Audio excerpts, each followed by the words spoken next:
आपने सत्ता, सिस्टम और समाज को सामने से देखा है। तो आपको क्या लगता है कि हमारा जो भारत है, हमारा जो देश है, किस तरफ ज़्यादा बदलाव कर रहा है? देखिए 70 के दशक से अगर देखें तो भारत की विकास की यात्रा एक सतत प्रक्रिया रही। लेकिन कुछ पड़ाव आए जिनसे ये रेखांकित हुआ कि हाँ, कुछ बड़ा घट रहा है। जैसे एक पड़ाव आया जब हरित क्रांति हुई भारत में, दुग्ध क्रांति हुई भारत में। वो इंदिरा जी का समय था। क्योंकि उससे पहले देश अमेरिका से जो लाल गेहूँ आता था, उससे देश की भूख मिटती थी।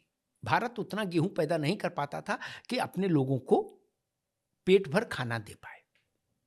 वहाँ से हमने प्रगति शुरू की, हरित क्रांति, दुग्ध क्रांति। उसके बाद परमाणु विस्फोट हुआ, तो भारत ने अपनी वैज्ञानिक और सामरिक क्षमता का प्रदर्शन किया विश्व के सामने कि हम ऐसा भी कर सकते हैं। उसके बाद एक पड़ाव आया, नरसिंह राव जी की सरकार जब आई, तो एक पड़ाव आया जिसमें भारत ने उदारीकरण की ओर कदम बढ़ाए। कोटा परमिट राज से अपने को मुक्त किया, आजाद किया। वो भी भारत के लिए एक बड़ा घटनाक्रम था।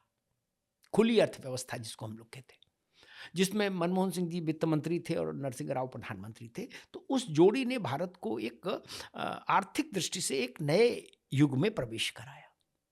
उसके बाद मैं मुख्य रूप से देखता हूँ वाजपेयी जी की सरकार, जिसने भारत में बुनियादी ढांचे को महत्वपूर्ण रूप से मजबूत किया। ये स्वर्णिम चतुर्भुज योजना जो है, वो हाईवेज की योजना, देश को सड़कों से, एक्सप्रेसवेज से जोड़ना, ये जो इस तरह का बंदरगाह और एयरपोर्ट और इंफ्रास्ट्रक्चरल डेवलपमेंट जो हम बोलते हैं, बुनियादी ढांचे का विकास, देश के अलग अलग हिस्सों में 6 एम्स। तो इस तरह से एक बुनियादी ढांचे को नया आधार दिया वाजपेयी की सरकार ने, अटल जी की सरकार ने। उसके बाद नरेंद्र मोदी का कार्यकाल मेरी ज़हन में आता है, जिसने भारत में आमूल-चूल परिवर्तन किया, समाज के हर क्षेत्र में आमूल-चूल परिवर्तन किया। मतलब भारत की नई पीढ़ी की क्षमता और उसकी योग्यता का एक वैश्विक स्तर पर एक जो जयगान हुआ, वो हुआ हमारे स्टार्टअप से।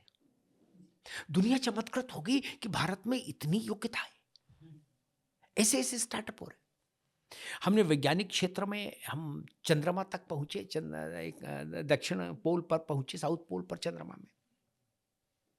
हमने बुनियादी ढांचे का एक मैं कहूँगा कि जितने संस्थान, जितने एक्सप्रेसवेज़ इस मोदी सरकार में बने हैं, उतने सब सरकारों को मिला के नहीं बने थे। तो इन सब दृष्टियों से अगर आप देखें, और फिर भारत की सामरिक क्षमता में भी विकास हुआ है। अ, इस देश को चाइना के साथ जब युद्ध लड़ना पड़ा, वो दृश्य भी याद है कि हमारे सैनिकों के पास पर्याप्त कपड़े नहीं थे, जूते नहीं थे पाँव में, जब उनको चीन से लड़ना पड़ा नेहरू जी के समय में। उस वो देश आज ऑपरेशन सिंदूर करता है। आज वो एलओसी क्रॉस करता है और वहाँ जाके अपने युद्धक विमानों से हमला करके वापस आ जाता है सुरक्षित। तो वो जो एक हैसियत है भारत की, वैश्विक मंच पर भारत की प्रतिष्ठा। और एक और चीज जो मुझे दिखती है, जो जिसकी चर्चा होनी चाहिए, वो ये है कि मोदी जी के कार्यकाल में भारत की आध्यात्मिक चेतना का पुनर्जागरण हुआ है, और वो पुनर्जागरण अद्भुत ढंग से हुआ है। चाहे काशी का कॉरिडोर हो, चाहे अयोध्या का रामलला का मंदिर हो, उसने अभी आपने देखा होगा सोमनाथ पर हमले के 1000 वर्ष पूरे हुए, तो 3 दिन का एक पूरा भव्य दिव्य कार्यक्रम सोमनाथ में चला। उस वक्त पूरी दुनिया में गूगल पर सबसे ज्यादा खोजा गया सोमनाथ। ये भारत की शक्ति है कि दुनिया भी सोमनाथ को पढ़ना चाह रही कि भाई क्या मसला है, जरा देख लें। अयोध्या, काशी, आप सोचिए कि एक मैं अध्ययन देख रहा था कि कैंची धाम में जो लोग आ रहे हैं उसमें 67% लोग 15 से 30 साल के हैं। पहले तीर्थ यात्रा को बड़े बूढ़ों का विषय मानते थे। क्या कि भाई अब घर से बाहर फारिग हो गए, जिम्मेदारी मुक्त हो गई, बोले ठीक है अब केदारनाथ बद्रीनाथ जाएंगे। अब जैन जी जा रहा है तीर्थ यात्रा पर। ये जो भारत का पुनरुद्धार हुआ है, पुनर्जागरण हुआ आध्यात्म की चेतना का, ये भी एक बड़ा पहलू है।